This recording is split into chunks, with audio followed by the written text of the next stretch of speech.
Hey, I just got back from lunch. Did you finish that report yet? Well, not exactly. Still working on it. I'm not finished just yet. I got a little sidetracked, but I will get them to you first thing this afternoon. It is first thing this afternoon. Well, yeah, I understand that, but I mean, I am working on But it. I'll have, what do you mean that the report isn't finished yet? I'm still in the process of working on it. I've just been a little distracted. Distracted. Our meeting starts in an hour. I can have it. No. What were you doing? Were you listening to another hunting podcast again? I swear, I give the staff in this office the freedom to do whatever they want to do as long as they meet a deadline. That is the first bullet underneath your job description. Pays attention to detail and deadlines. And deadlines. With emphasis.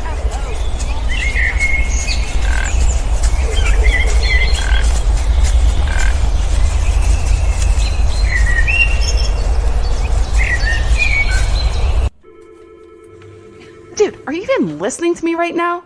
Welcome to episode 73 of the Whitetail Distraction Podcast. My name's Austin, and Chuck's here. What's up, bud?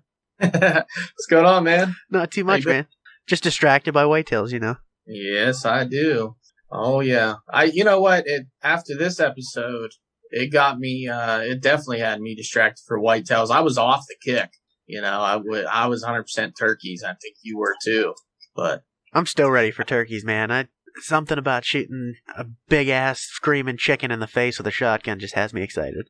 Yeah. Well, this is the time of year, you know, when the uptick starts hitting YouTube channels. Everyone's throwing their old turkey content out there, and you can't get enough of it. I mean, it's all over the place. Yeah. I love it. I've been watching every night, just episode after episode of turkey hunting. I'm really excited. Yeah, I'm with you, bud. I think I'm going to get a couple new calls here pretty quick, and just to get back into it a little bit, you know? Yeah, you still rocking Woodhaven or what? What's going on? What kind of calls you want? Because I mean, we still have A&F at my buddy Allen, Kyle Allen, that'll make us some calls. I ran an A&F that I had from the year before that I didn't actually use. So I ran that last year, and I ran a Woodhaven. You know, I'm so hit and miss on the Woodhavens anymore. I'm not sure what I really like. I don't know. I just feel like they're so freaking raspy. I'll find something. They are really raspy. I know when we hunted together, I mean, you were using that one. I'm like, damn, like that's an old girl. Yeah, they're just wicked raspy, man. Marlboros, smoking Marlboros. Oh, but I'm gonna play around with a couple and just kind of see what I like, and then maybe see if Kyle wants to make me something. You know what I mean? Yeah, I've already talked to him. He's perfectly fine with it. I don't know if you saw or heard, he's doing $1. He's donating $1 of every call that he sells this year to the actual Allegheny National Forest, the ANF, which is pretty cool. That's beautiful, man. I love that. Yeah. I didn't even know that was a thing. I didn't know you could do such a thing. I didn't either, but I'm cool with it. That's a great cause. I love the Allegheny National Forest.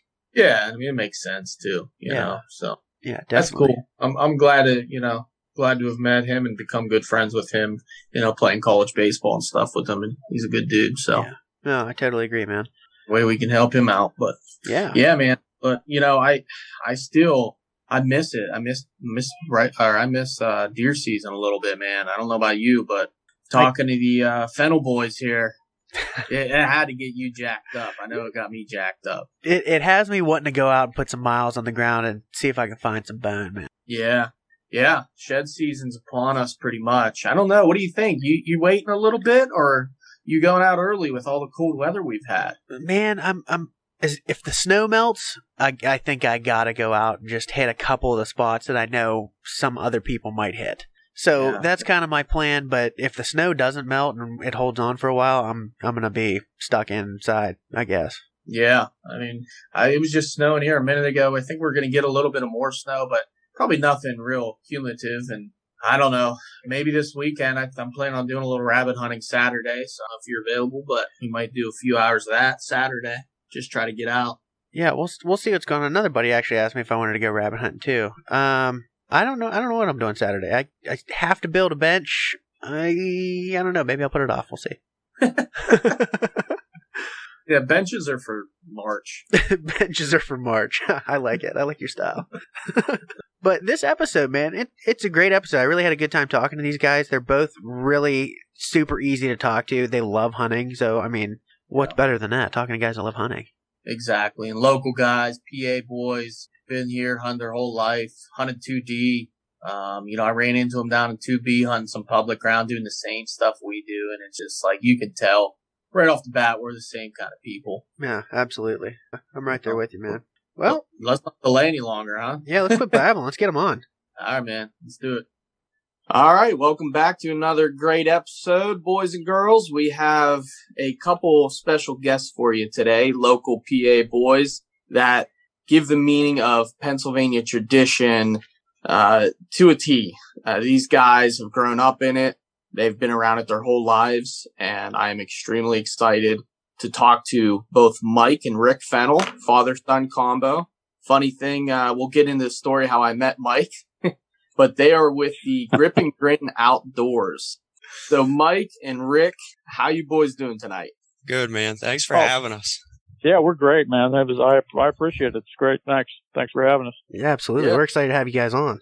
Very excited. Very excited. I want to know a little bit more about the guy that I met in a parking lot in a public land hunting area. Yeah, I guess that's one way to put it. No, that was a funny story to that. I actually met you in a public land parking lot in 2B earlier this fall. I was coming out because I forgot something at the truck, and you were just headed in. Exchanged words, how you're doing, good lucks, and now here we are, a few months later, after a long season. So I like it. Yeah, I was coming in with maybe like an hour of light left. I already had the spot in mind that I was going to go to, and I had all this new gear I wanted to try. And so I said, screw it, I'm going to go. It's after work. It's early season. It's hot. Why not? Let's give it hell. And then I see you sitting there, and I think I made the comment, something about, you're done early. You must have had some luck. Yes, you did. That's exactly what you said. Yeah. I wish that was the case, but it wasn't.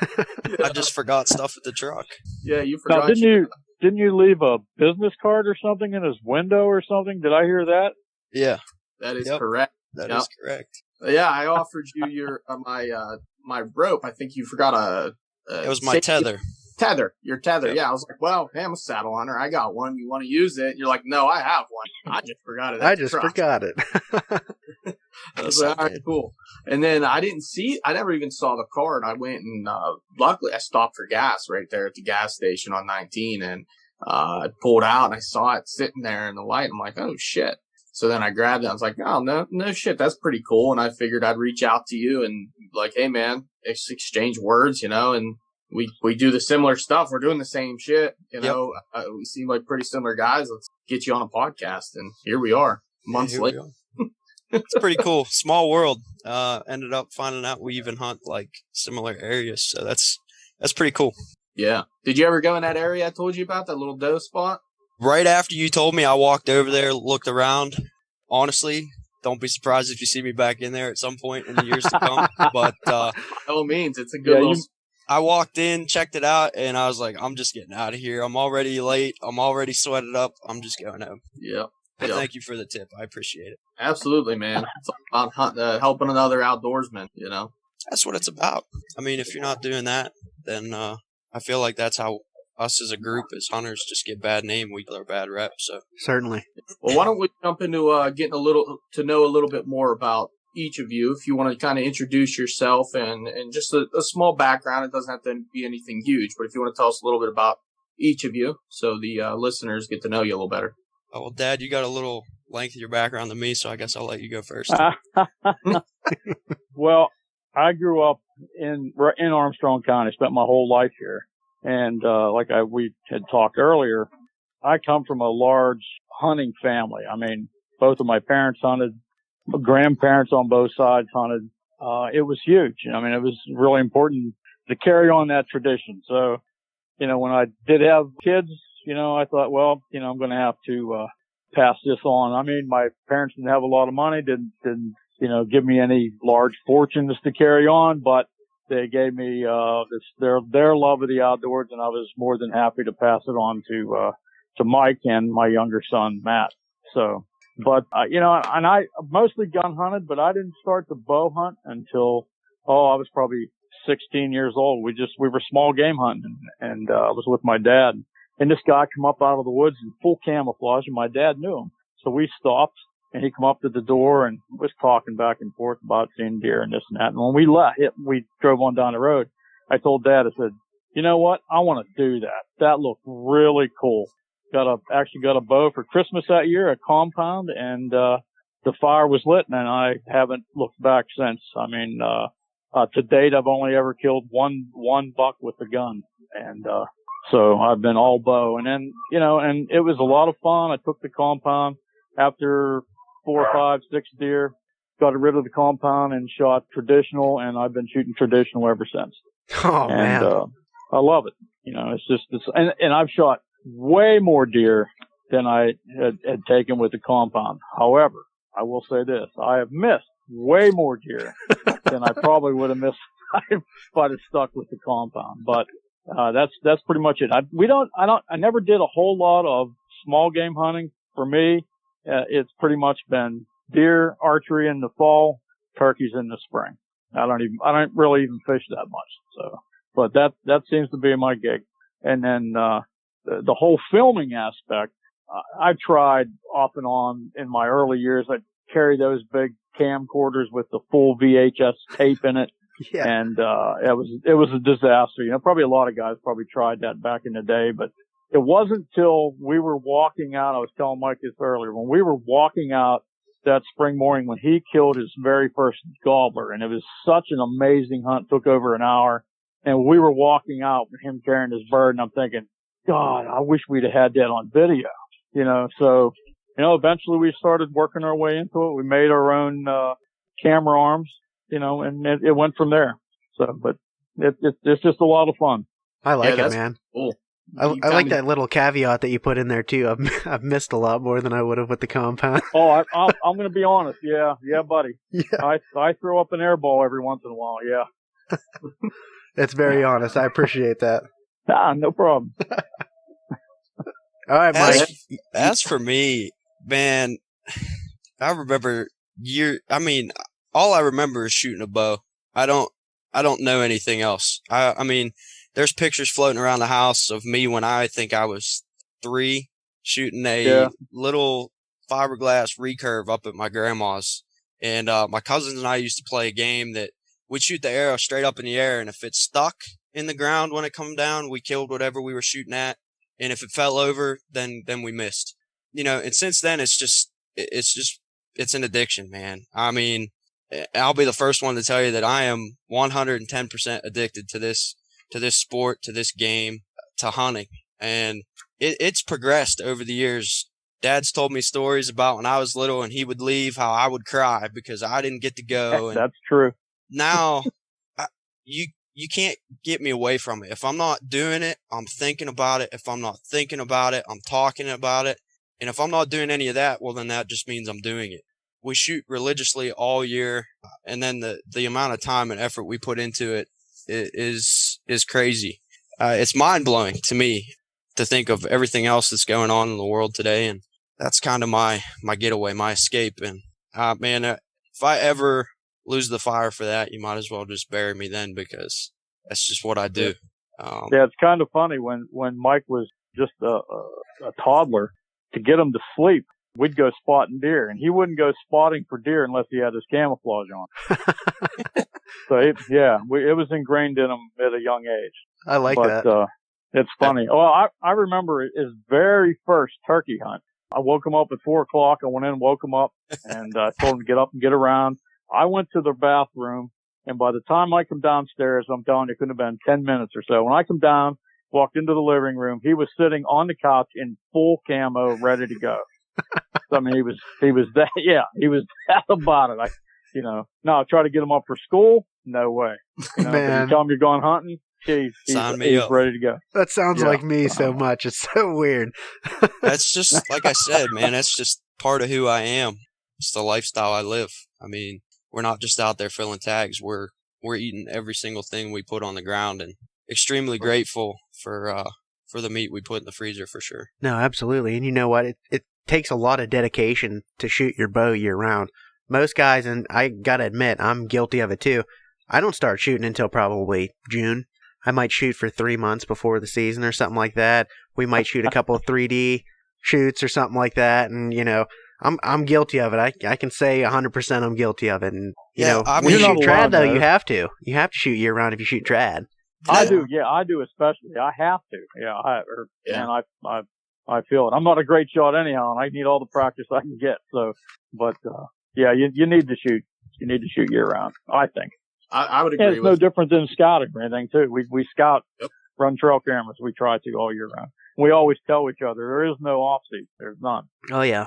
Kind of the running joke within the group. Yeah. Right. I think I fall guilty to more of the season starts and you're out there every single day and you're hitting it hard, and I don't shoot as much as I should then, because a lot of times it's like right after work, jump in the truck, drive out there, get out of the truck and go. You know, like when we met, I was right. You know, left of sunlight, but I just got out of work and I didn't care. I wanted to be in the woods. Yep. It's that time of year. You live for that time of year. And we've kind of, I mean, again, something I just remember for as long as I can remember is we carry judo points in our quiver, every single one of us. So in that case, I mean, there is a lot of times you go to the woods in the morning, you come home like, man, I don't want to go shoot. I want to go take a nap before I go back out, or whatever it may be. It makes it easy on your walk in to take 2-3 shots, or before you climb down in the morning, pick out a leaf and take a shot from the tree before you get down, just to stay fresh. And I know, if not everybody, almost everybody within our group carries one. And does it help? Maybe, maybe not. But it's something we all do. Definitely helps. Yeah, I would agree. Definitely helps. I would agree. I mean, there's times when I haven't shot my bow all year, and then I get an opportunity at a deer and I shoot and I hit like 4 inches high. I'm like, well, that's weird. And then I go shoot my bow, and sure enough, I'm 4 inches high. Yep. And you know, stuff happens when you're walking through the woods. There's a lot of things you can bump, you know, and absolutely. And I would say, yeah, every day you probably should at some point at least release one arrow. And I have no use. I can easily set up some lights in my backyard and shoot. You know, I definitely could. 20 yards all day long. I could do it every time. You know, it's just, sometimes when you get in that grind, I get in that grind and I just, it's the last thing that I think about. I'm more worried about like where I'm going the next day. What are the weather conditions? And I just go nuts over it, drive myself crazy. It's easy to do. I mean, like I said, you prepare all year for those 6 or 7 weeks for us. And I mean, I don't know how much more you guys hunt 2B than we do, but that's an extra month of the season. So I know for us, 6 weeks, we get to week 5. It's like, okay, we really got to buckle down here because we are getting beat and we're burnt. But, you know, it's kind of the opposite of turkey season. The longer the season goes, the better it gets in the fall. And you're right. When it's the grind, that's all that matters is the grind. There really isn't anything else that matters. Yeah. Well, and you talk about the grind a lot of times, and we say this all the time. Everybody keeps talking about Sunday hunting. I'm thinking, you know, and Mike and I have discussed this before. It's like, you know, I don't know. I kind of like having that day off. You know, it gives me a reason to sleep in.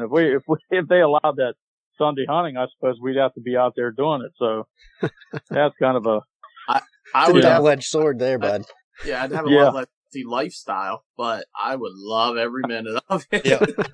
I joke with him. I'd turn into a fair weather hunter. I would just pick and choose my moments way more than I do. And don't get me wrong, I am not afraid to hunt in the elements, but there are certain days throughout the course of a season that you know you shouldn't be in a tree, but you go anyway because you know that your days are numbered. If you add in, it was a 7-week season this year. If you add in a whole nother week, okay, those are 7 more days that I may not have to go to the tree when it's 85 degrees in the second week of October because, well, I have to.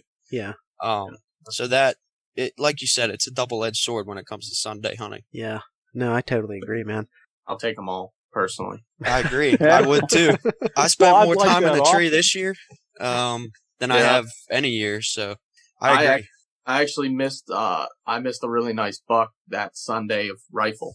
I was more bummed, I think, that I missed him because it was Sunday. Like, I wanted to kill a deer on that day worse than anything ever. And I was so bummed I missed him on that extra day, man. You're not the only person that felt that way because I know multiple people that did. I mean, even one guy did shoot one on Sunday, and that was like the highlight.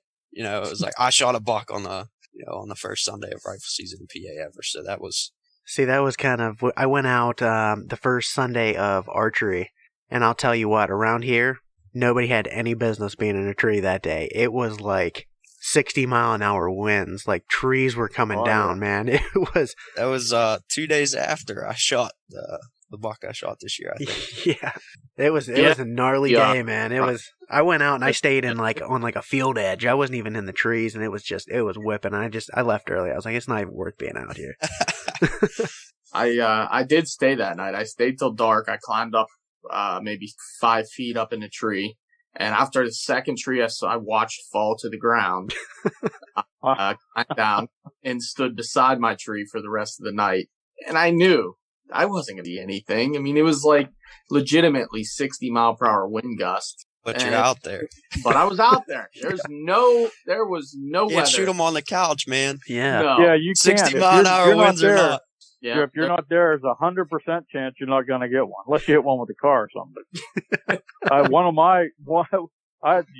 has probably been 40 years ago. I was hunting a private farm, and it was the night I had to leave for New York that night, and I went out on an evening hunt. I went in the afternoon and put a stand over a smoking hot scrape.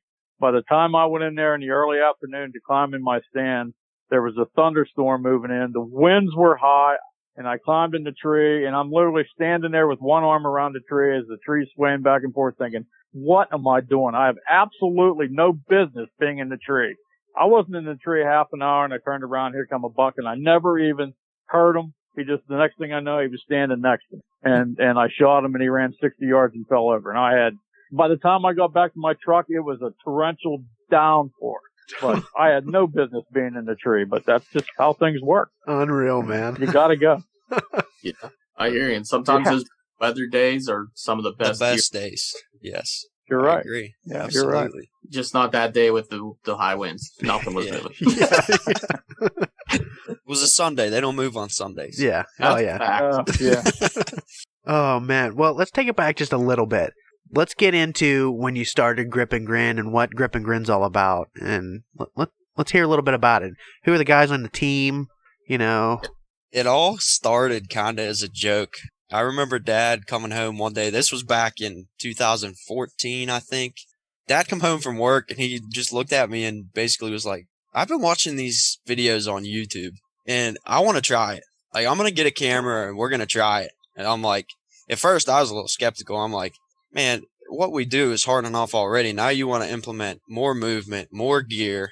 But okay, I'm down. Let's try it. The first camera arm that we had, I actually built in metal shop when I was in high school. We were about as green and as raw as you could get when it came to filming hunts. We had no idea what we were doing. We had no editing experience. And I kind of laugh about it now because if you go back and watch some of our first videos on our YouTube channel and stuff, like, I want to say the first video we ever published was my brother missing a turkey. Yeah, that was the very first video. It was more laughs than anything. I mean, we missed a couple jakes. I took a couple pop shots after he missed, and it was just fun at that point. But over the years, we've added guys, we've added cameras. I think this past year we had 6 cameras in the woods. That's solid, though. You're getting all the content having that many cameras going. It's fun. I mean, it's just fun. And then my buddies see me doing it and see Dad doing it, and they're like, well, what do I got to do to become a part of this? And it's like, man, just get a camera and film for us. We're nothing. I mean, we're not a big name in this field. I mean, we're just having fun doing what we do, and being able to relive these memories now is probably the biggest part of what we do and why we do it. The turkey hunt Dad was talking about earlier, that was an hour-long hunt that was start to finish. There was no break, and there was stuff through that turkey hunt that I'll probably never see again. Just the hunt itself, I remember it clear as day, but if I was able to relive that hunt through a video, we talk about it all the time, that would probably be the best hunt we'd ever put on film. That's just what we do. We're just having fun, and it's been cool to see us progress over the years. Our editing skills are getting better. The video quality is getting better. All of a sudden, somebody fills a tag early. Now we have a cameraman. And those are by far the best footage we put out, is when we have 2 guys in the tree. As silly as it sounds, but I mean, it makes sense. But at the same time, 2 guys moving, more camera gear. It's it's just fun, and it's another challenge that none of us are afraid to back down from. And like and I then said, there's a side effect too. There's another thing that really works to our advantage, and we didn't plan on, but now when we get these, maybe a shot later in the evening or whatever, and we're not sure of the hit, we got it on film. Now we can go home and put it on the computer, put it on the screen on TV, and get to play it back. And if you're not filming, you don't get to see that. But that in itself is it can be a blessing too at times. Yeah, it's extremely helpful, especially on those. Oh, big time. A lot of times you don't find your arrow. Maybe the arrow stays in the deer. There's a lot of things happen where, you're not too sure about the shot. And the best thing is to review the video. Okay, looks like a good shot. We're going back in, or, hey, it's a little back. Let's wait until morning. That is hugely, hugely helpful, especially when you don't have the arrow, Yep. We've been on both sides of that coin. Yeah. I mean, good and these bad. Guys have been beating me up too, because I'm the trad guy. I shoot the cedar and the old style aluminum. I don't have a lighted knock. Well, they finally convinced me to go to a lighted knock this year. This is my first time doing that. Man, I'll tell you what, I was greener than heck the first part of the season. I put the arrow on the string, the light would come on in the dark. I'm going, how the heck do I shut this off? I'm sending Mike a text. He says, we need a safety pin. Hey, dude, I'm 20 feet up in a tree. Where am I going to find a safety pin? So I had to dig in my pack for my knife and to get up there and shut that off. So now, if you ever see me in my quiver, I have a safety pin stuck to my leather hood on my bow. Just for that purpose. Well, I'm glad you're using nocturnals. Yeah. Yeah. I wouldn't let them go somewhere else. Yeah. And it's a lot, like I said, it's a lot of fun. And we're by no means professionals at this, but what you see on these videos is who we are. It's how we act. We're not, this stuff isn't scripted. This isn't reenacted. This is raw emotion, real conversations, just downright having fun with this sport of hunting. I mean, it's part of who all of us are that are in this group, and it shows. And it seems like you guys do a lot of real time. When you're putting your video together, it's the actual timeline of how things occurred. And it's in real. We try to do that. Yeah. It comes across really authentic, and you guys actually have some pretty cool videos. It's something that, being from Pennsylvania and wanting to do it, as Austin and I have been carrying a camera around, we can watch it and get a lot of enjoyment out of it, and we respect it because we know how hard it is. We know how difficult it is, and we know that you guys doing it's relatable. So it's a lot of fun to watch. We kind of talk about that too. Like, you pull up our YouTube channel, we don't have thousands of views, but the views that we do have are people like us, guys that are local. I know our bow club, every time we show up, oh, well, there's the Grip and Grin crew. How many are here today? Or it's just, I think the biggest compliment we had was, we were at the Reinhardt 100 a few years back in Ohio, and we were hanging out at the pool at the campground, and we didn't have any gear on. Like, we have hats and shirts and stuff that we do for us and for fun. Some people want them. That's fine. We'll get them for you. We were just hanging out, no gear on. We had a young kid come up. I want one. Hey, send me your address, man. I'll send you one. Like, come up to us at the pool and was like, hey, you guys have a YouTube channel? This kid was from West Virginia. And again, we didn't have our stuff on. This kid picked us out of a crowd. And it's like, man, that's cool. We did something right. And then, I mean, that's happened multiple times now throughout. Well, I think that same shoot, if you remember, we were in line at a target, a double shot. It was a target one of the stations had two targets. We were in line to shoot, and the guy behind us said, hey, I saw you guys did a video on this shoot, didn't you? And that's how he ended up at the shoot. He Google or, got on YouTube and search for R100 in Coshocton, and our video come up. So that got him to the shoot. So that was kind of cool too. Yeah, that's pretty cool. We usually put a group of guys together every year and do the camo care shoot, and we cover it. We do a podcast on it. We usually sponsor targets and stuff like that. That is cool. It's been pretty cool, man. I really like doing 3D shoots. We'll have to get together sometime. Yeah, you guys ought to come up and do that shoot with us this year. It's not far. It's just up in Freiburg. It's not far. I've heard a lot about Freiburg. I've heard a lot about their shoots, and I have not been there, but I did We'll have to try that. But get me the dates. We might have to make a trip up there. Oh, they're fun. They're fun, and it's for a good cause. It's Camo Cares, and all the proceeds go to wounded veterans and terminally ill kids. So it's pretty sweet. It sends them on hunts of a lifetime. Yeah, it's basically Make-A-Wish for outdoorsmen. Yeah. That's cool. Is it put on every year? Yeah. Yeah. Yep. Is this an annual thing? Yep. Oh, well, yeah, you'll have to get us the dates. I wouldn't mind seeing it. We'll make a trip up for that. Yeah, I actually looked today. They haven't released the date of the shoot yet, but as soon as they do, I'll let you know, because do that. We've been going every year now for 3 years, and this will be our 4th year, but I think it's their 12th annual shoot that they do. And they raise, they've raised, I believe they said in like the first 10 years, they raised over $1 million. They raised roughly $100,000 a year. Wow. That's awesome. Really cool. Really cool. Huge party, a ton of people. You got to get registered early because it fills up. It will sell out. But even if you don't shoot, there's always people that come and just party and do the raffles. They have gun raffles, ticket raffles, all kinds of fun stuff. Now, is this something that goes all weekend? Is this a multi-day shoot? Or, is it a couple days or is it? It's a 1-day event. A lot of guys go up RVs and their campers and they'll stay Friday night there on the actual grounds. And then they will shoot Saturday, and Saturday's the whole party. It starts in the morning. The shoot's at like 9 a.m. And then they have live entertainment. They have raffles going all day. You can literally be there from like 9 p.m. It's crazy. Sounds like a good time. We're definitely going to have to make a trip. Yeah, we'll definitely have to check that out.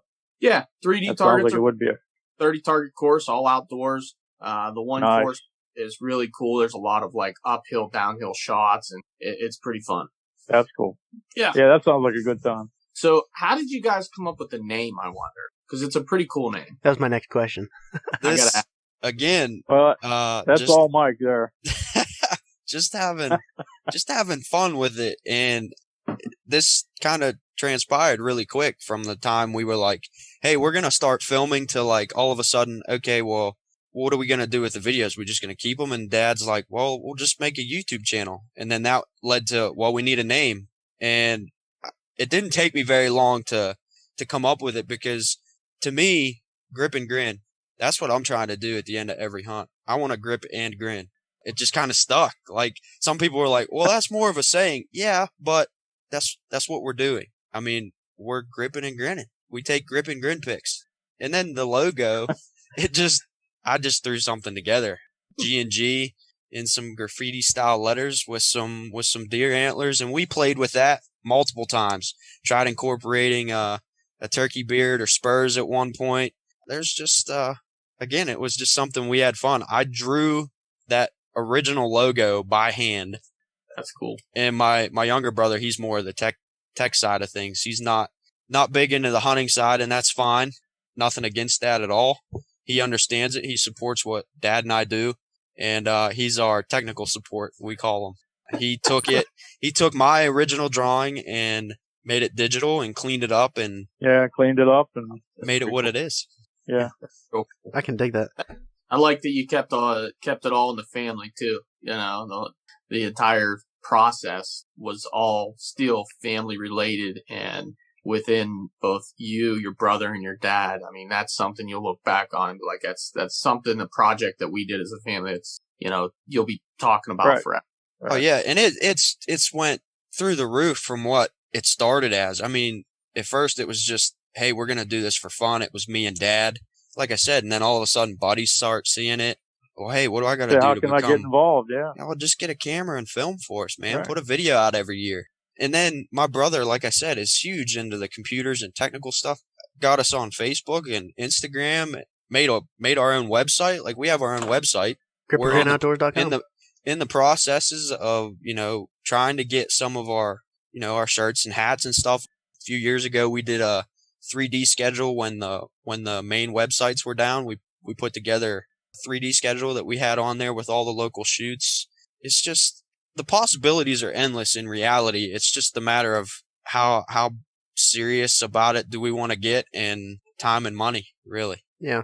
No, why don't you name a couple of them guys, a couple of your pro staffers, if you don't mind? You want to give them a shout out? So, I mean, first and foremost, started with Dad. I mean, he's he's the heart and soul behind this whole operation. I mean, he's. Oh, you're too cool. You must want something. No, it's the truth. I wouldn't be the outdoorsman I am today if it wasn't for him. Thank you for that. But yeah. But Fred Corbett, basically a brother to me. He's the only one in the group that has yet to dive off the deep end and get a camera. But he's been here since the beginning, represents us, supports us wholeheartedly. Dan Laux, we call him the Mojo Man because the guy just kills bucks every single year. Cody McConnell, another kid I grew up with. I've known him since grade school. Jordy Truscott, I filmed him shoot his first deer with a bow this year. The other big one, Chris Casiso, is also on board filming for us. All those guys have cameras. Like I said, except for Freddie, we're slowly inching him to dive off the deep end. Whether he does it this year or not, we'll find out. But it goes beyond that. You know, multiple buddies support it and have shirts and hats. Like, we put an order together. I think the first 2 orders we put together that were just for the group, I think we had almost $3,000 worth of stuff, and that was just for the group. I mean, now we have a little bit of a stockpile when it comes to that stuff because all of a sudden people want this stuff. Like, hey, I want to support you. Like, yeah, you're just having fun, but it's a cool T-shirt, and it's a T-shirt. You know, I mean, who doesn't need another T-shirt for $10 or $15 or whatever? Yeah. So that's pretty cool, man. That's pretty cool. I know exactly what you're going through. We went through a lot of the same stuff, you know, starting the podcast and everything. And it's amazing to see where something that you want to start as a little side project or a passion project and what it turns into. And I think you guys are the epitome of that for sure. That's pretty cool. Oh, thank you. We appreciate it. Yeah, I definitely appreciate it. We're trying. It's a work in process, yeah. Oh, yeah, I'm a new subscriber, so I haven't caught up on all the videos, but I've been going through a couple of them, so. Oh, I appreciate that. Yeah. Absolutely. Let us know what you think too, man. If there's let us know. You'll notice one thing right off the bat. Mike here is he wears his emotions on his sleeve. I mean, there are some that I thought he was going to outright cry. I mean, because of what was going on in the hunt. So, but that's just the person I am. He doesn't try to hold his emotions. That's a lot of fun. I do that in everything I do. Sports, baseball, hunting. I mean, I'm not afraid to show or act how I feel. That's just, to me, that's part of it. If you have to hide that, then you're probably out there for the wrong reasons anyway. Well, I watched your 2020 Buck Hill, and I didn't see any of that. You were like stone faced. I didn't even see you like smile at all. Dude, I was so in shock, and I'm sure we'll get into that hunt at some point tonight. But we will. When I tell you the story, and I mean you've already seen the video, so you know the story. But like, there was so much that went into this year for me, and it was an emotional year. It was a roller coaster of a year, and like I said earlier, I put more time in the woods in the tree this year than I ever have. And Dad jokes about it because if you watch the video. Right after the shot, I don't say anything to me it felt like forever, but it's only probably a few seconds just because I'm trying to process what just happened because it happened so fast. It caught me so off guard. And then for everything to come together the way it did was just amazing. Well, let's get into it a little bit. I mean, I want to hear you tell the story.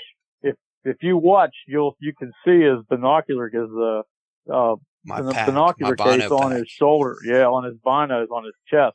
And not long after the shot, you'll see it start to shake. And he gets the shakes pretty bad, and it's so funny. I'm gonna go back and watch that now after this. Right after the shot, it starts to shake. Right after the shot, I'm like you said, I'm stoned. There's like no emotion, but then all of a sudden, I think it's right after I turn around to turn the GoPro off.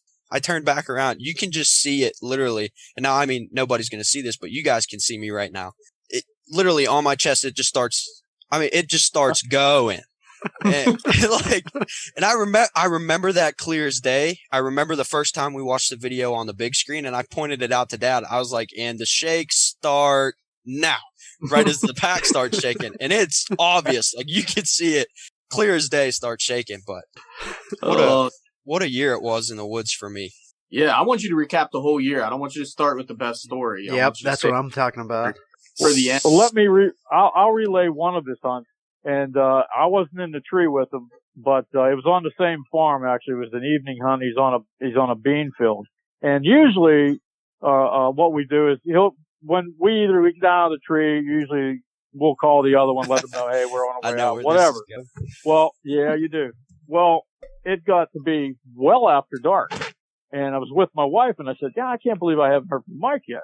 I said, well, I'm going to call him. Well, I called him and he answers the phone like whispering. He goes, what? I go, dude, where are you? He goes, I'm still in the tree. I go, good God, why? He goes, I got 5 bear around me. And I guess one of the bear even come up and put its paws on the bottom steps of his climbing sticks. So yeah, he was a little shook up and he wasn't ready to move out of the tree until the bears moved away. But, I think if I remember right, you went clear to the middle of the soybean field to walk out, didn't you? I walked the way out around them. Yeah. I can't blame you there, bud. One come to the base of my tree and I had to scare it off. It started coming up like onto my tree and I was in a climber back then. I had to scare it off. And even after I scared it off and run a country mile, I still waited till someone with a gun came and at least it was there before I walked out. Yeah, it was definitely, and I'm by no means afraid of that kind of stuff. I mean, maybe when I was little, but like, that's a little intimidating. Not 1, not 2, not even 3, but 5. And one of them was looking up right at dark. me. I don't like bears in dark. That just doesn't mix for me there. Yeah. Right. So, but 2020 for me, I mean, is a full recap. We could go the whole way back to the spring. I think we should. Unfortunate, I did shoot a turkey last spring. Didn't get it on video. Kind of a short, funny story to that. I had just got into the Carpenters Union, and I had just got a call to go to my first job, and I was in the woods. It was a Monday morning, I think. I could be wrong. I don't remember what day of the week it was, but anyway, I got a call. Guy says, "Hey, you're going to work." I'm like, "Okay, cool." Come out, call Dad. "Hey, I just got a call. I'm going to work next week. What should I do?" And he goes, "Ditch the camera gear and go kill one." He goes, "You got a second tag. If you want to film one or get one with a bow or whatever, take the gun and just go kill one." So I left that spot and I went back to the spot I was off the roost. I left all the camera gear in the car, of course, like I was told. I agreed. It wasn't, I completely agreed with that. Let's go put one in on the ground. I kid you not when I say this. I left the car with my gun, no camera gear. 10 minutes. It took me 10 minutes to call in 2 longbeards screaming their head off to 15 yards and could have killed them both. Just picture perfect, walked right down the tram road, did everything they were supposed to do, gobbled the whole way to 15 yards, roll them over, no camera gear. Textbook hunt would have been an amazing video. And where's the camera gear? 150 yards back in the car. So, but the one that broke his heart though was your bow hunt. I did seriously try to shoot one with a bow this year, and I have this hunt on video. We did not put it out. We may still end up putting it together. I'm not 100% sure, but I was on the ground with my bow, no blind. Ooh, that's tough. And I had... with fluorescent orange bowstring. Yeah, and it probably cost me, honestly. I got them too. I called it. This bird flew down, hit the ground, was working straight away from me. And this was a bird that Dad and I worked all season. I mean, we hunted this, I'm assuming this specific turkey, very, very hard. And we have multiple calls in our regimen that are the same. And I went in there off the roost thinking I'm going to start with a different call, something that he hasn't heard. He hit the ground, worked away from me, and I knew he was working away. I switched to the call that I knew Dad was running for the majority of that season and called this bird back on a rope to 8 yards on the ground, no blind, right to the decoy, full strut. And I went to gobbler guillotines this year, headshots only. I did everything but get a shot off at this turkey. And if you watch the video, it wasn't me. I'm a stone. The brim of my hat doesn't even move. I'm breathing heavy, but I did no movements for this bird to pick me. And when I went to draw, he was already boogered and on his way out. That was the heartbreaker of the spring. Oh man, that's tough. And the only thing we could attribute it to was those fluorescent orange bowstrings. And if it wouldn't have been for the GoPro behind him, they could see him and the turkey. I could tell there was no movement. He did not move at all, but those bowstrings stuck out, and I'm pretty sure that's what boogered him. We kind of feel that way simply because the turkey just went off of the knob and he started gobbling again. It wasn't like he was boogered to the point of, I'm out of here for five. Right. Within 5 minutes, the turkey was already gobbling again. But that was my spring in a nutshell. Fast forward a little bit into the summer. Like I said earlier, I shoot my bow year round, and we shoot a lot of 3Ds. I shot a 300 this year. Ooh. At a 3D shoot, and I flirted with it all year. I was in the 290s all year. Finally managed to do it, and that was the highlight of my summer, my 3D season.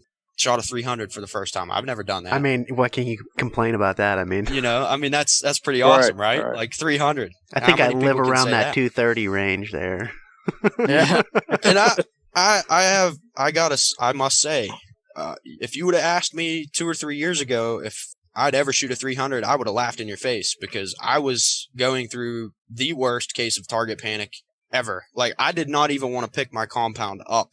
I would take the traditional bows and my compound to a 3D shoot. I would shoot my compound for the first half and see how I felt. There were multiple days where halfway through the shoot, compound went to the truck and the recurve came out. Just because I was that in that dark of a place when it came to shooting a bow. It was terrible. And growing up, I was, we shoot with all my buddies. I'm not trying to pat myself on the back, but if you beat me, you had a good day. All of a sudden, I became the guy that was like the runt of the litter. Like, I was not beating anybody. And it bothered me. And I went to about rock bottom and started over. I dug myself back out, and I can say that confidently. I mean, I shot a 300 last year. Like, I still have the card hanging on the wall. I'm looking at it right now. It's important to me. Like, that's awesome. Absolutely. So fast forward to deer season. I shot 2 does and my buck. The first doe I shot was in that bean field, same stand that I had the bear under me that Dad was telling you about. And those two kind of go hand in hand. I shot my first doe out of this bean field. Now, and I'll probably catch some flack for this, but I really, personally, I don't care. I was confident in this shot. I shot this first doe at 50 yards, and I pinwheeled her. I made a perfect shot. The deer was not on alert, and I know a lot of things can happen at 50 yards, but I was completely confident in myself and in the situation to take that shot. Got that hunt on film. That doe didn't make it out of the field. The bear come in next. A few days later, they actually left me and went to the gut pile from that doe from a few days prior. Ooh. So that's kind of how that all tied together. Shot the second doe also on film off of a different property. Again, didn't go very far. I think she went 40 yards and piled up. Yeah. That was actually out of a ground blind that Cody, that I mentioned earlier, he and I built that ground blind out of a old fitting room that I got from Dick's Sporting Goods when I worked there. We turned an old fitting room into a ground blind. You could literally put a bed in there. Like, the thing is huge. We built it on a slightly elevated platform, put a roof on it, cut 6 windows into it, and now we have the fitting room, is what we call it. That's kind of cool, actually. Over a clover plot. So, like, multiple times last year, where are you headed tonight? I'm going to the fitting room. Yeah, so that was just a side, kind of cool side story there. But after the second, go ahead, Dad. I think you need to mention that first dove that he shot from 50 yards.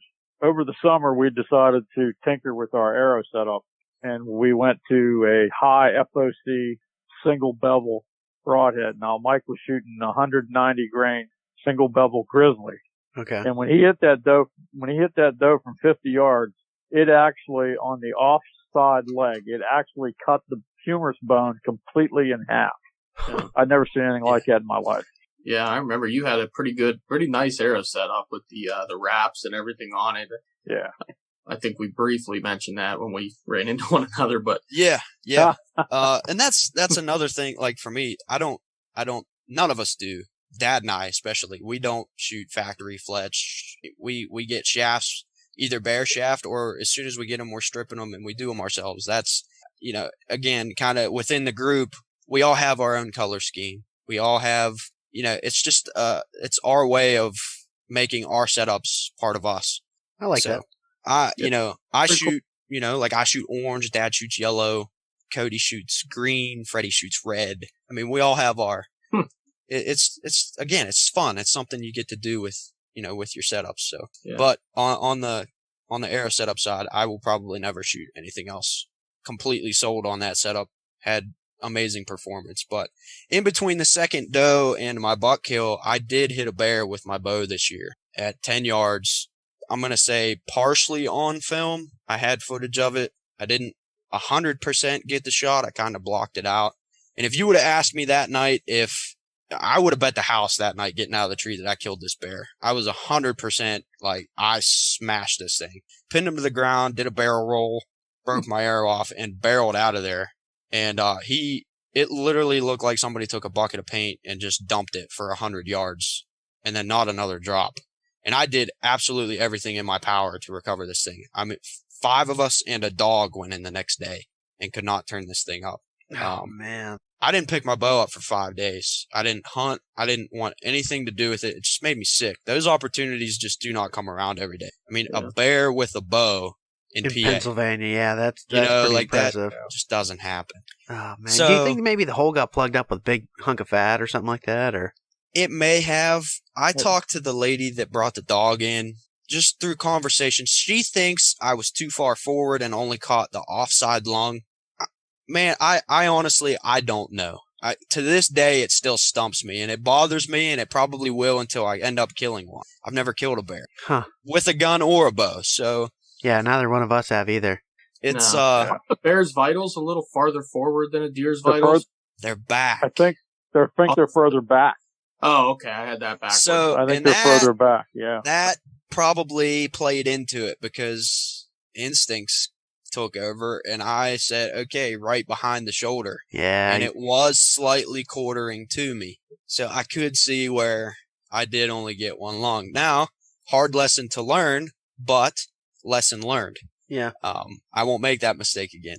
But it did. It bothered me. And like I've said multiple times tonight talking to you guys, I take a lot of pride in what I do and have a lot of respect for the animals that we're out there chasing. And it made me sick. Like I said, I didn't pick my bow up just to even go out back and shoot. Like, hey, I know I can shoot. I just messed up. Yeah. That's on me. And mentally that bugged me. But it took me multiple days just to pick the bow up and go out back and shoot some.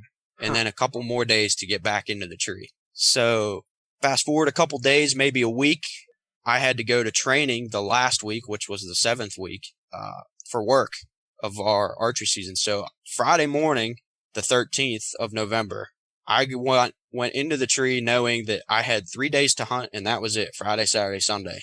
And man, what a morning it turned out to be. I mean, right off the bat, broke daylight.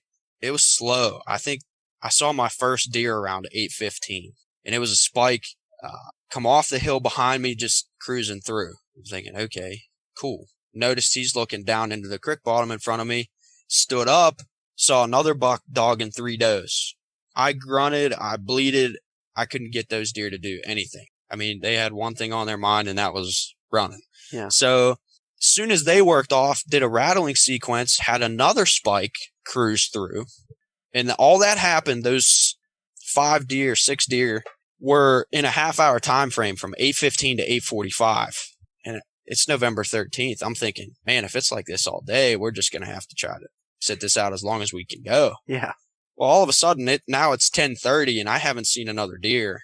And I'm like, all right, what could I do midday before I get back in? Do I go hang a stand? Do I get down and go take a walk? Like, what do I do here? And for the most part, into November, if I'm not sitting all day, which I rarely ever do, I'm sitting late into the morning, 11, noon, getting out, taking a cat nap, grabbing something to eat, and getting back in. So in my head, I haven't seen anything. It's getting hard to sit here now. It was like 10 minutes to 11. I reached down into my backpack and took a handful of sunflower seeds and threw them in my mouth and said, when I'm done with these, I'm going to pack up and leave. So ate my mouthful of seeds, simultaneously spit the last seed out, stood up, turned around. Why I did this first, I will never know, but I took my arrow off my bow and put it in my quiver. Went to reach for my backpack. Now, mind you, we have all this camera gear to tear down. Oh, yeah. Went to reach for my backpack, and I don't remember if something caught my eye or if I heard it, but to my left, here comes this deer, and he's at 60 yards and coming. Now, you want to talk about two of the fastest oh shit moments of my life. One was, there's the deer. Two was when I turned and looked at my bow. There's no arrow knocked. Now, I have to knock an arrow, turn the whole way around, get the camera gear situated and on this deer, turn on the GoPro, the main camera. By that time, he's 30 yards and still coming quite briskly. He was on a trail that I knew if he walked through this opening, it was 26 yards. So I moved my pin to 26 yards. He comes into this opening. I'm already at full draw waiting. Camera's on him, whole 9 yards. He does a 90-degree turn and comes right to me. Walks right up to me, 10 yards, and works the scrape, which I have on film. Probably some of the coolest footage I think I've ever seen or captured. I mean, the deer's putting the licking branch in his mouth. Oh, yeah. And I'm looking down on this deer. Now, I mean, think, I'm 22-ish feet in the air, and this deer's at 10 yards, so the deer is close.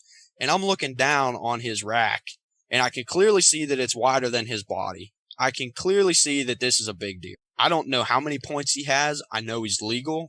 My mind is just on, okay, we got to get an arrow into this thing. And he is... Well, you thought he was going to see you.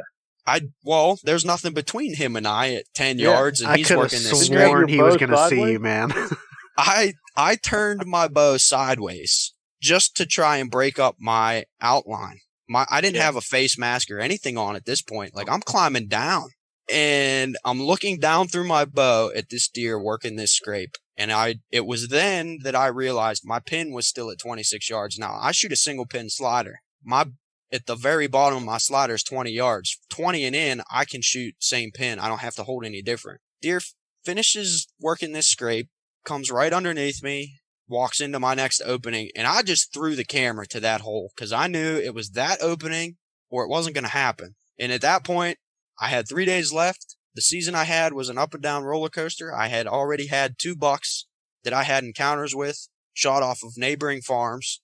I was like, I'm shooting this deer. It's just that simple. If I get it on film, I get it on film. If not, oh well. Threw the camera to the hole, drew back. He starts into a trot. I grunted twice and got him to stop. And I held under him. I was under him with my pin. Complete guess. Something that I already know that I need to work on because I want to know how low I need to aim in situations like that if it were to happen again, because I completely guessed. I'll be the first one to tell you that. Let it go, double lunged him. He jumped straight in the air, mule kicked, landed on his face, and hauled it out of there. And you've seen the video. I don't know. I'm like, what? What? Like, did that just happen? There's no way that just happened. I'm climbing down. There's no way. And then I pull the binos up and I look at the shot and I can see blood right where he was standing. It just emotions going crazy, like disbelief. Now, I don't have service. Like, I gotta tell somebody. I took the camera off the camera arm, put it in my muff, and this hill behind me is like almost straight up for about 40 yards. And I felt like a mountain goat. One tilt, full sprint up that hill into that field to get service. Call Dad. And at this point in the morning, he's thinking he's getting a normal, typical recap. I left all my stuff in the tree. Like, I took the camera and my cell phone, my bow, the camera arm, my backpack, everything stayed in the tree. I just had to tell somebody. I was so fired up. I get up there and he just, listen to the phone call because it speaks for itself. He just answers the phone like, yo, like he's expecting a typical morning recap. And I dropped the bomb of, dude, I just shot the biggest buck of my life to him. And you can just hear it in his voice. Like, he's just like a scatterbrain all of a sudden. What am I, what happened? I'm on my way. Like, stay there. Just all this stuff. And that's real time. That's a real conversation. We don't reenact that. That's just how it happened. And, it was a long 2 hours waiting on the cavalry to show up. I will tell you that. Oh man. Waiting on Dad and Dan and Freddie to show up. It was 2 hours after I shot that deer before we went back in there, and steady blood trail, 50, 60 yards, and he's laying there piled up. To walk up on a deer like that with that kind of character. Yeah. We didn't know this deer. I didn't know this deer. We didn't have pictures of this deer. And my biggest deer by 20 plus inches. I mean, he grossed just under 140, I think 139 and 2/8 officially. And he's going to book at 129 and 5/8. So my first Pope and Young, which has been on my bucket list since I started. Yeah. Well, and the really cool thing is this deer on its right side has a tine that's broke off about an inch up. It's broke off. And, it's amazing that the surrounding neighbors and that run trail cameras all of a sudden were starting to send pictures of this buck to Mike, said, "Hey, I saw that deer. Here's pictures of it with the tine that's not broke off." And it was cool. And I think there was one guy that actually passed this buck. Is that right, Mike? Yeah, there was a guy that messaged me on Facebook a week or so after I killed him, and sent me a picture of him, and he goes, "Hey, is this the deer that you shot?" And 100% was the same deer. And he goes, "I passed him on October 5th at 25 yards." And I just kind of like chuckled to myself, like, why would you pass a deer like this? You don't pass deer like that in PA, man. Well, and here's the thing. Now we're landlocked with a bunch of posted up property on this one piece that I killed this deer. And he told me two things. One, the first one I have a hard time believing, but he told me that he didn't think the deer was that big, and two, he wanted to see it another year. But then he followed that up with a question of, well, did you put a tape on him? And I was like, yeah, just under 140. And I got, well, I effed up, like all of a sudden, you think like 140-inch deer gross in PA, like who would have thought, who would have thought? And I was seconds from being down the tree. Yeah. Yeah, man. To this day, just reliving it, I've watched that video probably 24 times, man. Like it just doesn't get old. And I pick something out in that video almost every time I watch it that I don't even remember. Right. Yeah. Dude, I love the one side on that thing. Go ahead, Chuck. Caught up in the scramble. Yeah, and like I said, it happened so fast. It was just shock. It was disbelief there at first. Like, did that really just happen? Did something finally just fall my way? I've already had 130 plus inch deer shot out that I felt I was a sit or two away from killing, shot on a neighboring property just a few weeks prior. Another 110, 115 inch 7-point a week or so prior got shot on So I knew that the deer were there. It wasn't that at all. It was just the hours, the time, the effort, the emotions. I mean, you get emotionally invested in these seasons when I sat 110 hours this fall.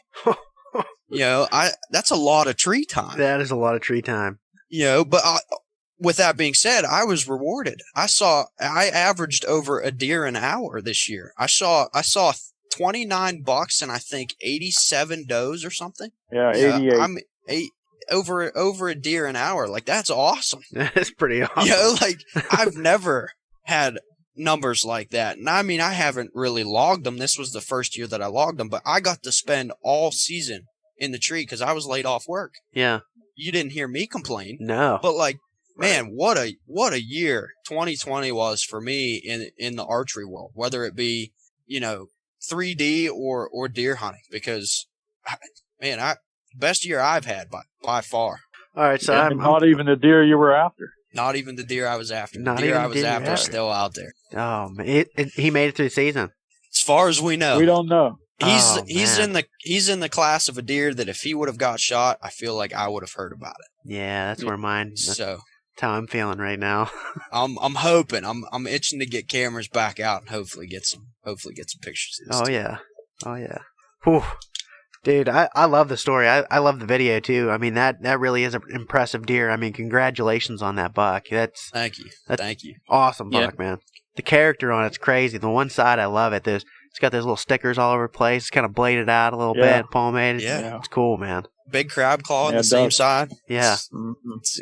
Character is pretty sweet.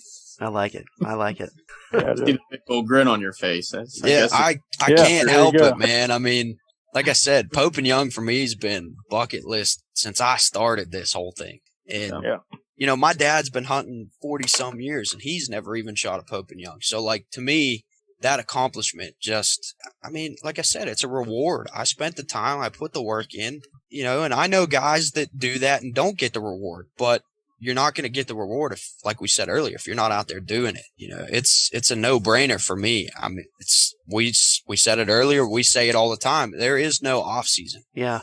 No, I can relate to that.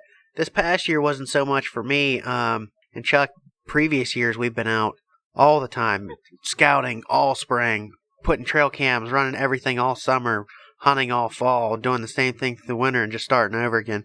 This year was a little bit weird. I mean, we didn't get at it, and, you know, we're talking about getting right back into that next year because neither one of us had a super successful season, and Chuck's the one who actually brought it up. I mean, he said it in a previous episode, you know, the one thing that we were missing, we weren't out there really pounding, putting the boots on the ground and really doing our homework.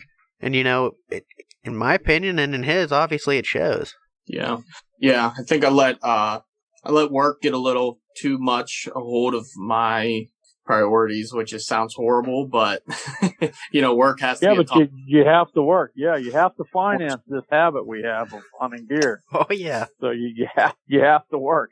Yeah, for sure. And I think worked a lot of hours this off season, and when it came to season, you know, didn't get as many cameras out, didn't get as much real life intel, kind of fell on plan based off of past year data. And when I was putting the plan together and trying to build certain locations and certain areas for each part of the season, and then I got into the season, started realizing, you know, other people are hunting these areas already. And, you know, first day of archery, I go back to a spot that's, you know, about half a mile back in the woods, and it's kind of tucked away, a little bit hidden. And sure enough, there's a camera and already a drip tube over top of a scrape that's there every year. Wow. And it's the first day of season. I'm like, you got that's rough. Kidding. That is rough. That is rough.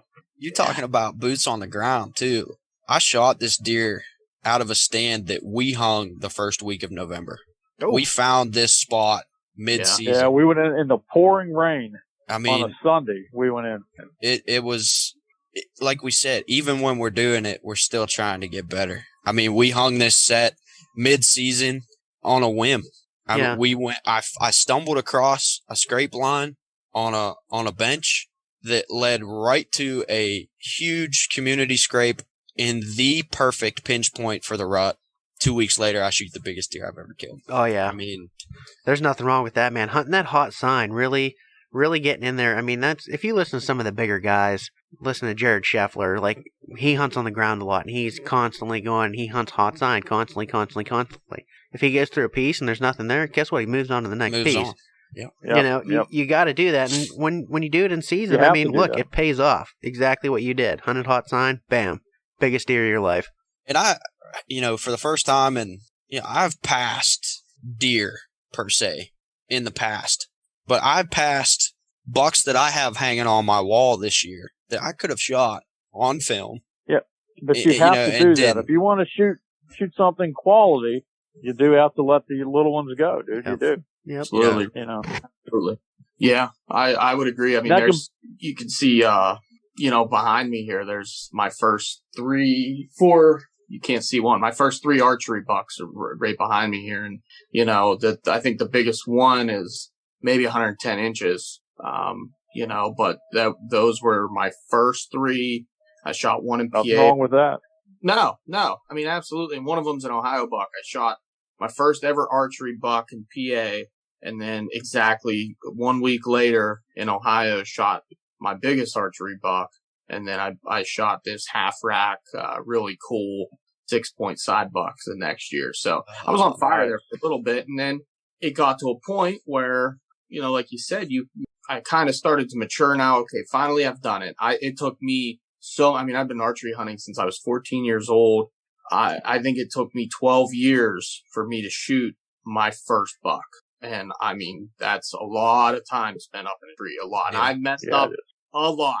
I feel you. I feel you there. Every way you could possibly screw it up, I did it. And I'm talking on over a dozen different bucks. I finally got it done, and then, got it done again. And the next year I killed another one. Well, it just so happens that next year I killed that other one. He was 145 inches and an absolute tank. Yeah. That's awesome.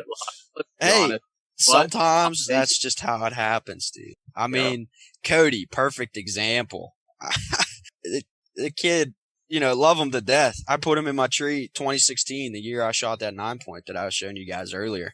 I put him in my one tree the last day of the season, the last morning. What's he do? He goes in and shoots first buck with him. Like, haven't shot a buck out of this about tree. 110 It was 110-inch, 8-point. Real nice deer. Like, what? Like, I've hunted that stand all season. I haven't even seen a buck to shoot. You go there and shoot a buck out of it. I mean, sometimes that's just how it happens. And screwing up on deer, like you're saying, it sucks at the time. It does. I've been there. I feel you when you say that. But that's experience. That's game time experience. You can't get that anywhere else. And that just turns you into the hunter that you are today. And you get to learn, you get to teach those lessons too, which is very cool. Yeah. Yeah. No, I totally agree, man. Plenty to teach. It's an ever evolving game that we play. Yep. Oh, 100%. 100%. But we are getting closer on time here. Now, Charles mentioned something before we got started, and we've given you guys a little bit of time to kind of think about it. We usually do your favorite hunting story, but since it's you and your dad, Charles had the idea. I absolutely freaking love it. I want to hear your favorite hunting story together. Well, that's so tough. I know. Man, that is so tough because every hunt. Well, you know what? Since we already mentioned his turkey hunt, which is probably my favorite one, but my other one that's close would be his very first deer. I like it. And that was the doe, and it was funny. It was the youth hunt. It's in October, that mentored youth season there for 3 days. But we went out the night before, and we're just sitting on the ground, and I think he was 11 or 10 or 11. Anyhow, we had a buck come in. I said, well, you can't shoot the buck because we're sitting here with a rifle. Well, then I said, well, you know what? I had a pop-up ground blind that I bought when he started. He wanted to go to the woods. We had to I bought a blind to get him in. So the next morning when we got there, I left the blind set up right where I wanted to go. Well, we got there and it was pouring rain. I said, well, let's at least keep your gun in the case. We'll take it to the blind. We'll get in the blind and we'll, be dry. Well, we got in the blind. It was still dark, just pouring rain, and he fell asleep. 2 doe come out. We're on it was a gas line. 2 doe come out to our left, about 100 yards, 89, 100 yards, somewhere in there. And by the time I got him awake, the first one had already gone across. Well, then the second one, I said, there, right here, Mike. Well, he gets the gun up, puts it out there. The dude is like a seasoned pro. That deer come out, and I had made shooting sticks with a couple limbs and a zip tie. Deer come out, and he stopped it. As soon as he stopped it, he shot. And deer ran off, and I said, man, I think he hit that one. I don't know. But we went over and found blood. He didn't go maybe 50 yards. But I thought that was the coolest one, that he fell asleep, and which he does a lot. And that was one of my coolest ones. Some of my best sleep comes in the woods. Oh, man. You put me in an old school climber. Ooh. I miss it. Turkey season, you get into, birds shut up for a while and you just lean up against a tree and the sun's hitting you and it's nothing better, man. Yeah, man. Yeah. I will treat you to a story that happened to me in Ohio, but I'll let Mike go ahead and tell his favorite hunt. And then I'll tell you what happened to me in Ohio. Favorite hunt or favorite father-son moment during a hunt? Either one. Whichever one you like. So, all my hunts are my favorite, but I will never forget. I'll never forget the first buck I shot. I was young. Oh. I didn't shoot very many deer with a bow. And we were in different trees, probably, 150 yards apart or so. And we had those old walkie-talkies. That's Motorola's. Yeah, Motorola's. And we're separated by a hill, basically. he's on one side and I'm on the other. We're talking back and forth, haven't seen anything, and all of a sudden I just cut him off. I'm like, hang on, there's a buck right here. And this a busted up 6-point walks out in front of me, I don't know, probably 30 yards or so. And he's same gas line in the same general area that I shot my first deer on that he just told you the story about. And this buck comes out and he's going to go straight across this gas line. It's obvious. Like, he comes straight out, never broke stride, like he's headed straight away from me. And again, I'm young, man. I don't know. Okay, grab your grunt call. And I still carry this grunt call to this day for the simple fact that I grunted the first buck I ever killed him with this thing. But that's besides the I grunt 3 times at this deer, and he turns on a dime and comes right back in 10 yards. I double lung him. He does a semicircle around the tree and falls over. So I hop back on the walkie-talkie, and I must have talked for 5 minutes without taking a breath. I just rambled on, and not taking his finger off the button either. I never took my finger off the button, so Dad couldn't say anything. So as soon as I let off, he doesn't say anything other than, dude, can I talk now? I'm like, yeah, go ahead. Like, all of a sudden, like, it just brought me back down to earth, and I'm like, oh yeah, sorry, like, my bad. You know, just, I remember that conversation just because it was the first buck that I ever killed with a bow. But I relive that conversation every time I kill something and I'm on the phone with him, because every conversation that we have after a harvest, it's not the same conversation, but it's the same atmosphere. It's the same excitement. And we've done it time after time after time after time over the years, and it never gets old. He's always the first call. It doesn't matter what it is, buck, doe, turkey, bear, I mean, anything that I put an arrow in, he's the first call. And that excitement and that interaction, it just always brings me back to that first buck that I killed, because I can still to this day remember him say, dude, can I talk now? Like, he was just so animated, and he always is. We both are. And I'll never forget that. I will never, ever forget that. That's epic, man. See, we should have been running cameras then. Yeah. I should have been in the tree with you with the cameras, what I should have been doing. But that was, Besides, what do you do? Yeah. Oh, man. All right, let's hear it. Let's hear this Ohio. Oh, okay. All right. I don't know how long. We were, it's been early 80s. We went on a primitive hunt in Salt Fork State Park in Ohio. You guys familiar with that? Oh, my goodness, does Charles know that place? Yeah, okay. That's where we go. Yeah, I hear it's a hotbed for Sasquatches, but it anyhow, yeah, that's what I hear. Every time I see something like that, oh yeah, I was there. But we went on a primitive hunt. We were bow hunting, but I guess they had allowed muzzleloaders in that too, for this hunt. And right away we noticed there was just a ton of guys. So we went driving around the park, and we noticed that one part of the park there's a pretty good swamp. So we got in there just scouting, looking around. The water was probably wasn't quite knee deep, but anywhere you got a dry spot, a little island, there was just a ton of deer signs. We thought, well, you know what, the guys normally, other people aren't going to walk back in this water, and so we thought, well, there you go, that's what we're going to do. So the very next year, the opening day, the first day of the hunt, we got back in there in the dark, and you guys remember, or have you seen the old Baker climbing tree stand? Oh yeah. Okay, they're a death trap. All right, but they are. Sure. How it didn't kill me on this hunt, I don't know. But I carried that thing in on my back in the dark with a flashlight to come to a little island there. I got up out of the water, and there were some nice trails cut across it, and I could see a big maple tree that was standing there. I thought, well, I'm going to get in that. Well, I got my stand on the tree, and my hand climber, which I hold with my hands, and it goes above, you know how you inchworm your way up the tree. I didn't go up 7 or 8 feet, and there's a big limb sticking out the back. Now, I didn't have a saw or anything, so I thought, oh, this is not high enough. I need to get down out of here and get to another tree. So now I'm getting in a hurry, personally. So I'm taking pretty big bites coming down the tree, and when I'm about, I don't know, 3 feet off the ground or so, I'm looking down, I'm thinking, all right, and it's just breaking day now. And I'm thinking, if I just take one more bite, one more step down the tree, I can get off the tree. Well, as I lowered my hand climber to get it to bite and put weight on it, it slipped. All right. Now, how you're situated in these climbing stands. I had my feet in straps facing the tree. Well, when the hand climber let loose, of course, I lost my grip on it, and I went over backwards. Okay. Over backwards with my feet still facing the tree. And I was close enough to the ground that I could touch the ground with my hand.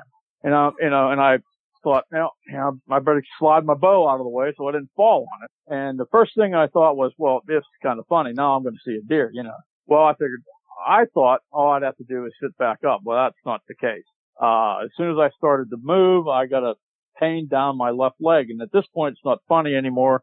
I thought maybe I broke my ankle. Now, you guys have been in the woods at daybreak, and you know how quiet it is. In my mind, I'm thinking, all right, who's the closest one to me? And it happened to be my buddy Bert. So, well, I started hollering, yo, Bert, Bert. And got a reply. It says, we're coming, hang on. And hanging upside down, I look, here come 3 guys through the swamp in a canoe. They come right up and beached within 10 feet of me. All 3 of them get out, lift me back up onto my tree. Now I'm bear hugging the tree, man. I was like, oh my God, my legs are shaking. I mean, I could hardly talk. And the one guy goes, hey, well, you were home. We thought maybe you shot yourself. I said, yeah, with my bow. Okay. They said, well, you okay? I said, I'm fine. Just go ahead and go. Get out of here. No, I'm fine. I said, I'll just sit right here on my stand 2 feet off the ground. Well, they left. They got in their canoe and took off. And I'm just sitting there. I'm standing on the tree, putting weight on my leg. I'm trying to see if I actually did break it or not, but I ended up I did. And it was sprained pretty good. And next thing I heard, splash, splash, splash. I got, oh my God, here comes a deer. No, here comes Bert. Bert come running right over to my tree. And he says, dude, are you all right? I said, no, I'm good. I just fell out of my tree. I'm all right. He goes, you sure you're okay? I said, yeah. He left. And, I sat there until about lunchtime, and I limped back out to the car, and he had a van, and we were hunting with a Baptist minister and his son. And they were standing there at the car, and I figured, I'm just going to walk up. I'm not going to say anything. I'm just going to act stupid. So I walked up, and they looked at me, and the pastor goes, boy, we're glad to see you. I go, why? He goes, dude, did you hear that guy screaming down in there this morning? I said, yeah, that would have been me. And, they just had a dumb look on their face. And, everybody I saw that entire weekend must have been related to one of those 3 guys in that canoe. Because all I heard was, are you the guy that was hanging upside down in the tree stand? Yeah, that was me. Oh, and, man. For years and years and years, I had to endure those jokes. But, yeah, they're probably still telling that story in Salt Fork State Park. That's hilarious. Must be something about that park, Rick, because if you go back to our episodes and listen to the one with my younger brother where he shot his Ohio buck, we were out there and a buddy of ours actually fell out of his tree and was dangling from a safety harness. He was standing in a climber, and all of a sudden the bottom of his climber just completely dropped. Trapdoor. Wow. And he did the same thing. He's screaming and yelling, and my brother was close by and had to run out his truck. I can't remember what he got. I think he got his climber. I think. What's that? I think he got his climber. Yeah, he got it. He ran to get his climber because he was hunting a ladder stand. Ran to get his climber, stopped somebody, and asked him to call, for the 911. Meanwhile, I'm all the way on the other side of potentially the same swamp you're talking about right now. Yeah, could be. And I'm listening to sirens come. I'm filming and you're going, it. what is going on? I'm filming it because you're filming it. Are howling the whole time to the siren. I'm like, this is so cool. I can't wait to show them. Well, coming from their perspective, wasn't very cool because the ambulance was coming to save them. That's great. Yeah. Wow. Salt Fork, I'm very familiar with it. That's pretty wild. That's a funny story. Yeah. Unreal. Oh, man. Yeah, unbelievable. This just took a wild turn. That did take a wild turn. I was not expecting that. But jeez. We said it was a small world. Yeah, we did. That's crazy because now we both have wild stories from State Park in Ohio. The same park. I think watch it. There's no other explanation. Wow. I agree.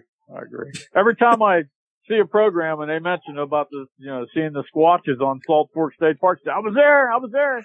Yep. I didn't see any squatches, but this middle buck right here over my shoulder, I don't know if you can see that, Rick. That's the one I shot at Salt Fork. I can't see it. Mike's got the computer upstairs. He's the 110 I shot at Salt Fork. That'd be nice. That's a good buck. Bow? With a bow? Yep, with the bow. Nice. Yep. Yeah. We've seen some out there. My brothers caught two of my brothers shot really nice ones out there. That's a really great park. Oh, yeah. Yeah. Joe shot a real nice one. I've never been back. I've been too embarrassed to go back. They're still talking about you at the local diner, I'm sure. I'm telling you, I know there's got to be stories floating around there, man. As fast as that got around that park, everybody was related. Yeah, that was my uncle's cousin that was in the canoe or something. It's like unbelievable. That's one thing I'd love to do, man, is get into Ohio. Yeah. What were they doing? We had some good. Were they running a trap line? Because when we go down there, there's all kinds of guys running a trap line out of a canoe through that creek that runs through. I don't know. No, they were hunting. I assume. I mean, I'm looking at them upside down, so I don't know.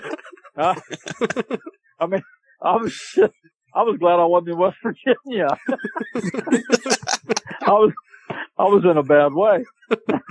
Oh, man, that's great. Oh my! But I mean, that's but awesome. I went home and threw that Baker tree stand away. I stopped using that.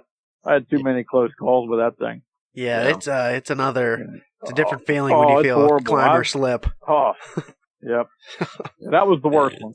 Yeah, I even often thought after that. I mean, what would happen if I was 20 feet up the tree and was hanging like that? Yeah. Right. Oh, yeah. Somebody would have to come up the tree. That may not have ended well. Yeah. So, but. Oh man, those are both good stories. I love them. Yeah. All right, guys, we're getting to the end here. Before we let you guys go, Mike, throw out there where everybody can find Grip and Grin, your social media, your website, all that fun stuff. Man, I mean, like I said earlier, Facebook, Instagram, YouTube, all of them, Grip and Grin Outdoors. Same line. You pull them up, you'll find us on all of those platforms. And then the website, Dad, correct me if I'm wrong, but I'm pretty sure it's literally just www.gripandgrinoutdoors.com. That is correct. Yeah. And like I said, we're kind of in a weird spot with the website right now. Kind of got a couple things going on. Like I said, we are trying to get a store on there, and then just your typical tabs. We have links to our various social medias. I would think we also at one point had a link to the Game Commission's website and all this fun stuff. We do, yeah. And we have it lists the moon phases and different things like that. Yeah, there's some cool stuff on there, and like I said, I give my younger brother all the credit for that because way over my head. Yeah, that's been his baby. Yeah, but no, I mean, like I said from the beginning, man, it's a lot of fun, and it seems like every year or something out, we're either getting another camera, or somebody else wants on board, or there's something that happens every year that just reminds us why we're doing this. And like I said from the get-go, we're not by any means professionals at this, but what we do put out there is 100% real and raw, and that's just who we are. And we are having a blast doing it. I like it, man. That's a perfect place to end right there, man. We appreciate you having us on. That was awesome. Thank you. Yeah, absolutely. Thank you guys both for coming on. I love it. Yeah, absolutely. We'll have to get together and shoot some 3D or something this summer, and I would love that. Yeah, maybe we'll see you up at Freiburg. Yeah, maybe we'll see you at the Freiburg. I hope so. Hopefully get together and do this sometime too. Yeah, I'll let you know what day it is, and then maybe we can even organize it to where you're either in the group with us or something like that, because I know one of the people that kind of run the show there, and I can make sure that we're close together, if not in the same kind of group. That's cool. Yeah, it'd be cool. That'd be cool. Yep. All right, well, boys. thanks. Really appreciate you coming on, spending your time with us tonight. Absolutely, man. It was a blast. No problem. It's my pleasure. Hopefully we get to do this again sometime too. It's a lot of fun. Maybe we're talking about another buck. That's what I'm talking about.